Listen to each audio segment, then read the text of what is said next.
গত ১৯ জুলাই ঢাকার সোহরাওয়ার্দী উদ্যানে বাংলাদেশ জামায়াতে ইসলামীর জাতীয় সমাবেশে বক্তব্য দিতে গিয়ে দুবার মঞ্চে পড়ে যান দলের আমির ডাক্তার শফিকুর রহমান। তবে শারীরিক অসুস্থতা সত্ত্বেও তিনি দৃঢ় মনোবলে পুরো বক্তব্য শেষ করেন, যা দেশ জুড়ে বিদেশেও প্রশংসা কুড়িয়েছে। ট্যাক্সবিহীন কোনো গাড়ি চড়বে না, কোনো এমপি এবং কোনো মন্ত্রী তার নিজের হাতে কোনো টাকা চালাচালি করবে না। সমাবেশ শেষে তাকে দ্রুত রাজধানীর একটি বেসরকারি হাসপাতালে নেওয়া হয়। প্রাথমিক পরীক্ষায় বড় কোনো শারীরিক জটিলতা ধরা না পড়লেও পরবর্তীতে একটি বেসরকারি হাসপাতালে ৩০ জুলাই তার বাইপাস সার্জারি করা হয়। জামায়াত আমির বর্তমানে সুস্থ আছেন জানিয়ে জামায়াত মনোনীত ঢাকা ১৭ আসনের সংসদ সদস্য প্রার্থী ডাক্তার এস.এম. খালিদুজ্জামান জানিয়েছেন, গতকাল তার এনজিওগ্রাম সম্পন্ন হয়েছে। এখন আপাতত উনি সম্পূর্ণই ভালো আছেন এবং আল্লাহর উপরে ওনার যে অগাধ বিশ্বাস, আপনারা ১৯শে জুলাই মঞ্চে পড়ে যাওয়ার পর আপনি দেখেছেন উনি ওই আল্লাহর উপর আস্থা রেখে উনি থাকতেছেন ইনশাআল্লাহ। আলহামদুলিল্লাহ।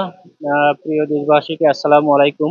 আমরা সবাই অবগত আছি যে আমাদের প্রাণপ্রিয় নেতা, বাংলাদেশের ইতিহাসে মানুষের জন্য চিন্তা করে এরকম একজন অভিভাবক বাংলাদেশের বর্তমানে জামায়াতে ইসলামীর আমির ডাক্তার শফিকুর রহমান, তিনি বর্তমানে সুস্থ আছেন। আপনারা অবগত আছেন যে গতকালকে তার এনজিওগ্রাম করা হয়েছে এবং হার্টে যে ব্লক ধরা পড়েছে সেটা স্টেন্টিং বা রিং পরানো সম্ভব না এবং অপারেটিভ এতে যেতে হবে। সর্বসম্মতিক্রমে আমাদের বিদেশের চিকিৎসাটা উনি নাকচ করে দিয়েছেন। উনি এদেশেরই জন্মগ্রহণ করেছেন, এদেশেই চিকিৎসা নেবেন এবং গণমানুষের সঙ্গে উনি মিলেমিশে থাকতে চান এবং দেশের প্রত্যেকটা মানুষ যে বিদেশে যে চিকিৎসা নেওয়া সম্ভব নয়, মানুষকে ভালোবাসার এক অনন্য দৃষ্টান্ত উনি স্থাপন করেছেন এবং আশা করি আগামী শনিবার ওনার অপারেশন হবে ইনশাআল্লাহ। আমরা বাংলাদেশ জামায়াত ইসলামী ১৭ আসনের পক্ষ থেকে আমি সবার কাছে ওনার সুস্থতার জন্য দোয়া চাচ্ছি।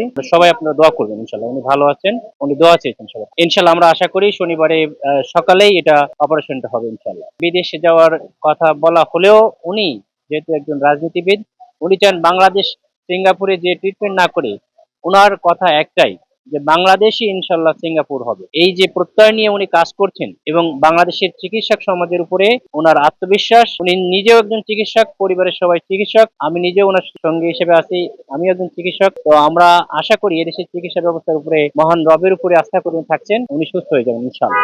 দেশে থেকে গুরুত্বপূর্ণ এই অপারেশন করিয়ে একটি ব্যতিক্রমী দৃষ্টান্ত স্থাপন করেছেন জামায়াত আমির ডাক্তার শফিকুর রহমান। যেখানে সামান্য অসুস্থতাতেই অনেকে বিদেশে চিকিৎসা নিতে যান, সেখানে তিনি দেশের চিকিৎসকদের উপর আস্থা রেখেছেন। এ সিদ্ধান্তকে দেশব্যাপী সাধুবাদ জানানো হচ্ছে।